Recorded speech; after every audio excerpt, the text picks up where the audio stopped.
My job here is maintaining new and old tools.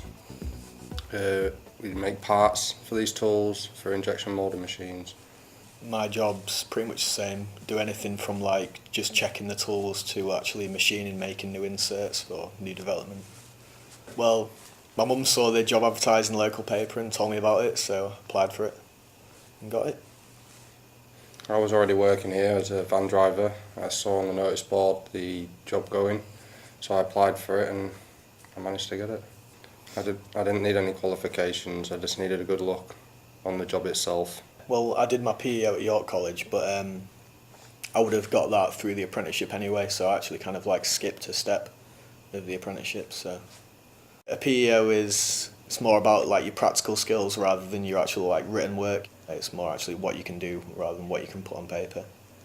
I like working with people because a couple of them have got a lot of experience. I've only been here for 6.5 months, so I've still got to like go through all the apprenticeship scheme, get all my qualifications and stuff. But I've applied for the IMechE as well, but only as like an associate member, so I can't do it yet until I've fully completed my apprenticeship. But they're pushing me to do that, which is good.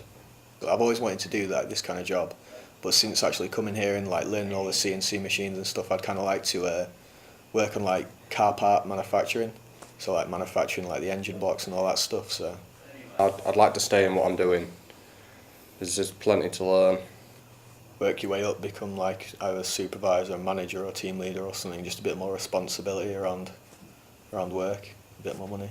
I'd probably say that it's best to get an apprenticeship, and then that way you can earn as you learn, and then you've also got the experience behind you as well, because you could come out of uni with a degree and then no experience, but I've come out with my apprenticeship with some money in my pocket and some good experience in engineering. So I'm on with a piece at the moment for another department. It's a turned piece with a ground bar on the inside, so that's quite intricate, but it's good to work on. I've just been like the past couple of weeks I've been working on I'm making a brand new tool from scratch. It's only a little one. It's for this new machine that's coming in, the baby plast, and yeah, it's quite fun. I found it quite challenging, but it's been going well. Well, everyone's easy to get along with anyway. Everyone that works is easy to get along with. So if you get along with people, and you can have a laugh, and it's all good. Well, I study, I think it's mechanical principles, so it's all like the kind of maths and science of it, and then we also do the properties of like materials. So we know which like materials are best used for which jobs and that. And then I do hydraulics and pneumatics, CAD, and then we have a practical lesson.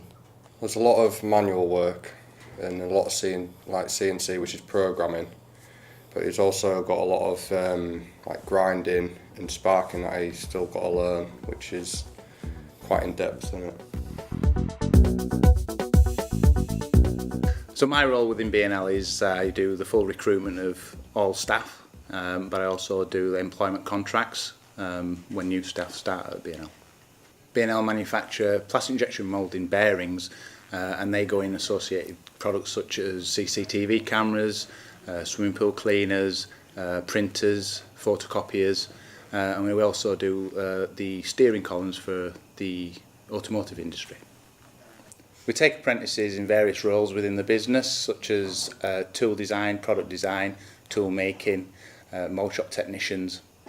They tend to find out about the roles within BNL through family, friends. We also do press releases. We have our website that they can find things on there. And then we also do job fairs with local schools. If an apprentice were interested or a young person was interested in a role, they would fill a company application form, and they would also have to attach a covering letter as to why they would be interested in an apprenticeship. Subjects that are good for engineering such as maths, sciences, IT, design technology, and anything to do with sort of like mechanical engineering really. They're a good starting point. It's quite hard for an apprentice or someone that's coming in for an apprentice because they don't have any career history. However, what we do look for is sort of like attitude, can-do attitude. Someone who's really wanting to get into the role, get into the detail, enthusiastic, asking loads of questions, and showing a determination to succeed. We're looking to take apprenticeships on this year. ready for September. So we'll be recruiting fairly soon.